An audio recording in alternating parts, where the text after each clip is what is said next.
Hi everyone, welcome back to the channel. I'm Office Book Aidan. I'm Gaynor. And today we have 7 questions Brits always ask me about America and its people. Do you have a question that you always ask, that you wonder about America or Americans?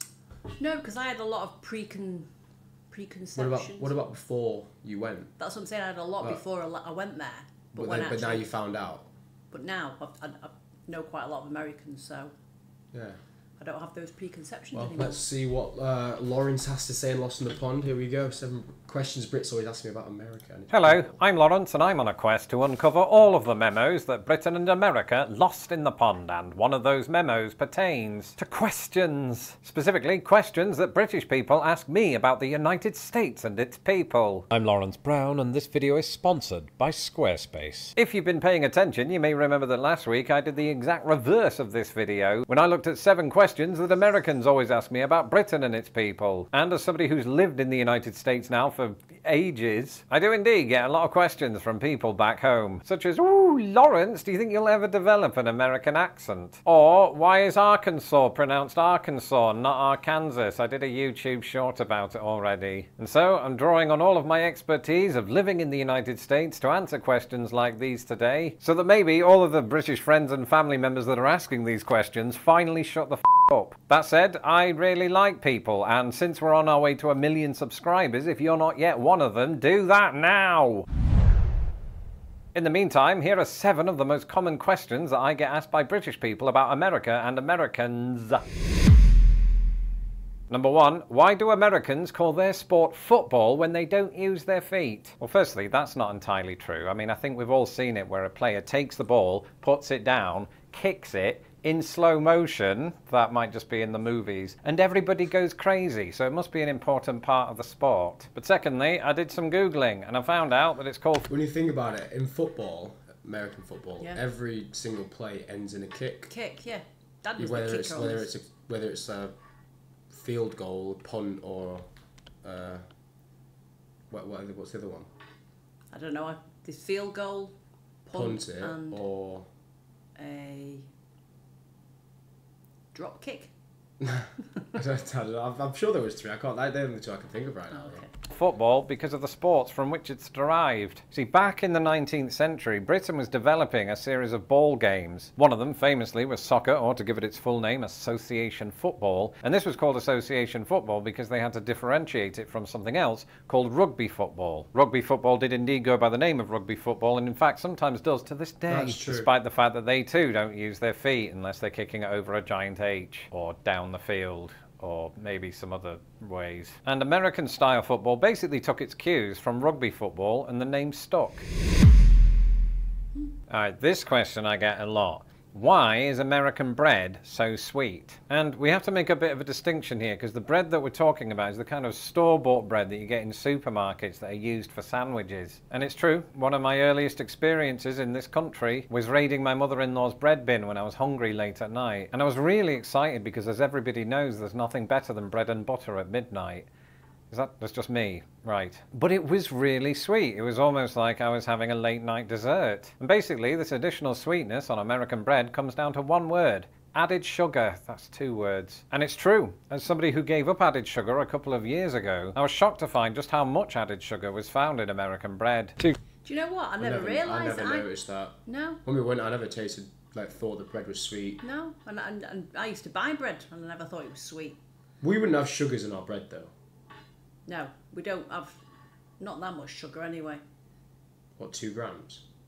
In fact, I've never even looked to see if we have sugar in our bread. I don't think we do. I wouldn't have thought we would have sugar. No way. No, but I'm sure it was Pepperidge Farm. I know they have the crackers, the fish crackers, but I'm sure I used to buy Pepperidge Farm bread.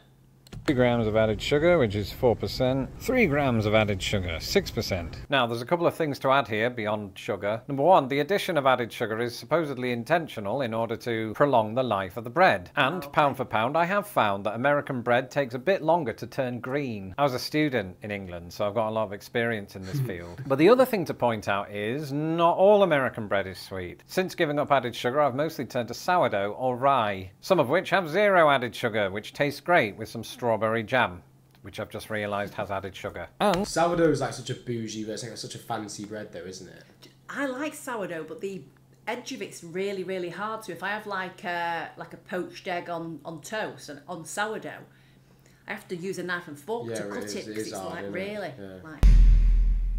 Number 3, are you scared of all the guns? And I would say not all of them. I used to love the Super Soaker 5000. And in fact, it's a weird one, this, because while guns are definitely used to kill more people in America than they are in Britain, I don't particularly live in fear of them because number 1, I'm an optimist. Some would say a blind optimist. And number 2, so long as you stay in the right part of town and or don't become a member of a gang, there's a good chance that you can go 16 years living in America without seeing gun violence firsthand. Now, that's not to say, of course, that America hasn't had many well-documented mass shooting events. And these, of course, horrific as they are, paint a picture that there are shootings on every corner of every city at every second of every day. I don't want you to come here with that false impression, because otherwise you won't ever leave your hotel. And I can hear my Uncle Toby right now, but Lawrence, there are 30,000 gun-related deaths in America every year. And that is a big number, but you have to keep in mind that, unfortunately, over half of those are suicides. But even though this is a very serious subject, I wanted to answer it because while there clearly are people in this country who will pick up a gun and do the unthinkable, your chances of dying... To be fair, I've never thought about that because it's actually very easy to kill yourself then in America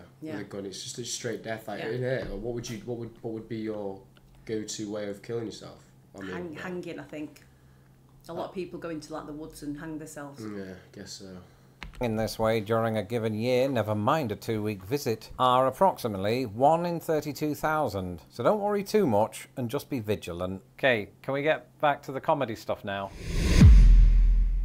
Thanks. The next question. Oh, get this all the time. Do Americans think you know the Queen? No, because she's dead. But also, despite this being a kind of stereotype of Americans, I've received this question, or a question along these lines, precisely... I've heard a lot of Americans say, like, do British people like the Queen? Like it's always like, what do you think about the Queen? Yeah, they think that we're like really close to them. Yeah. I remember somebody when Princess Diana died saying to me, I'm so sorry for your loss. And I was like, thank you, but I never met her. Yeah, it's like that, isn't it? Once. I was in a training class back when I worked in a call centre, and in those call centre training classes you get a big mishmash of many different types of people. And I was put with this one fellow who was weirdly obsessed with my accent, who kept bombarding me with questions, one of which was, why do you call soccer football? Happens in reverse. And his question was something along the lines of, did you used to live near the Queen? And even though I don't think he meant it in this way, I suppose relatively speaking I did, because I lived in London. She lived in London. We were like buddies. But I got the sense that he meant, did you live in the same apartment complex? And the thought of the Queen paying rent is quite laughable because she's dead. This is the only reason. Why is it called the World Series when only Americans play? And once again, that is completely and utterly a little bit false. Because it's not just American teams. There's a Canadian one as well. And secondly, I need to dispel a myth. For the longest time, it was believed that the baseball competition's name came from the fact that they were sponsored by the New York World Telegram newspaper. The assertion being that they took the word world, try saying that after 4 whiskeys, and named it that with utterly no pretension of being a global competition. But that theory has since been debunked. Instead, the real origin of the name is this. In 1903, the owner of the Pittsburgh Pirates challenged his counterpart at the Boston Red Sox to what he dubbed a World Championship Series, because at the time the Pirates were the best team in the National League and the Red Sox were the best team in the American League. And why the National League and the American League don't mean the same thing, I'll never know. But it seems like he used it ironically and it sort of just stuck and then evolved into the World Series. There is, of course, a baseball competition that does include different countries, and that is the World Baseball Classic, which is sort of like a dime store version of the FIFA World Cup, but with baseball. Why do American tourists in Britain tell you the state they're from before they name their country? And I too have experience. Because it's obvious where they're from. Yeah. Really. Well. Like if I ask someone like where you from and I kind of know that and they say America, my follow-up question would be whereabouts. Yeah, but do you can't tell me you're from America and I'm not going to try and want to know where in America. But do you think if you met somebody you would know the difference between an American and a Canadian?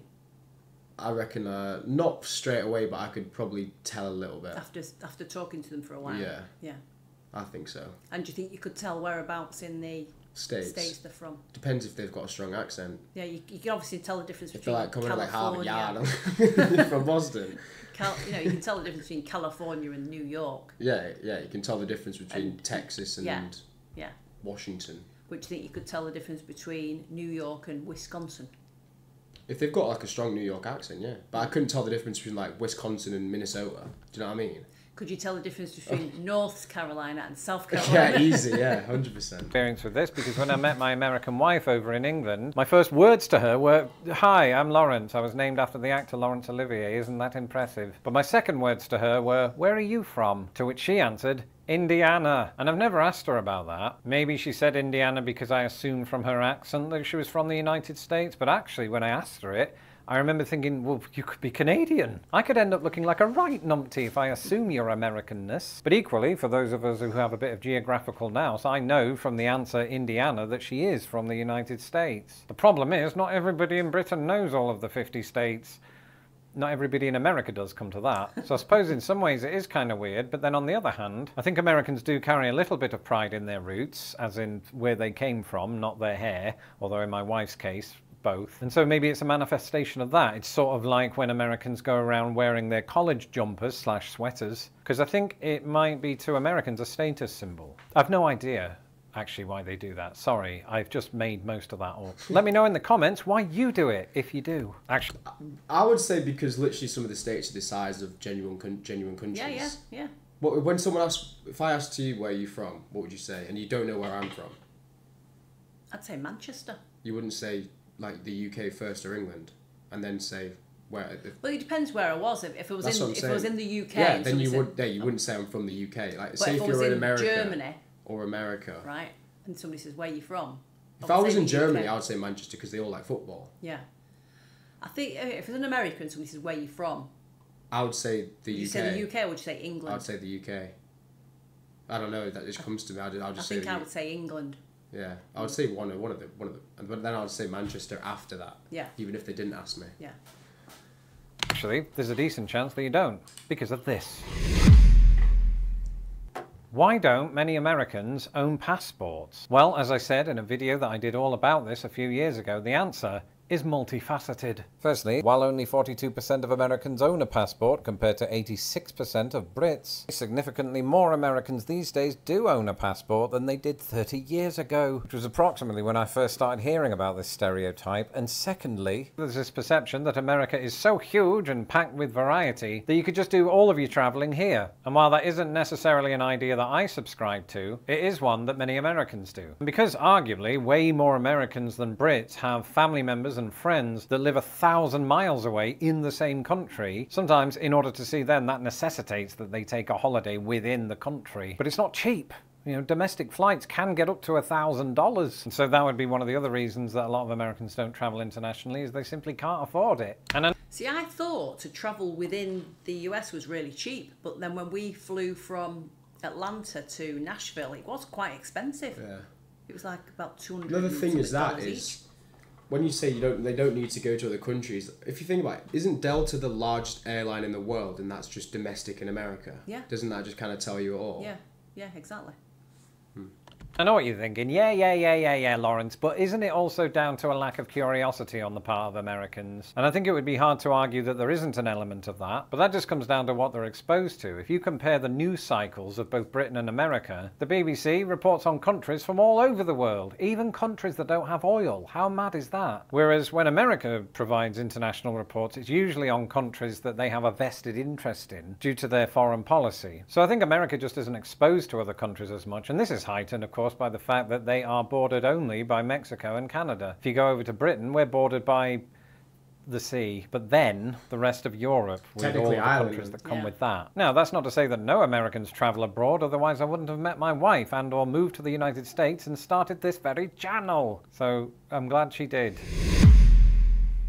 Well, if I've learned anything today, it's that on YouTube you can talk about guns and bread in the same video. But I've also learned that I didn't share housing facilities with the Queen. Let me know in the comments what you've learned today. And if you've not had a chance to watch the first part in this series, 7 questions that Americans always ask me about Brits and British people, you'll watch that video next. In the meantime, goodbye.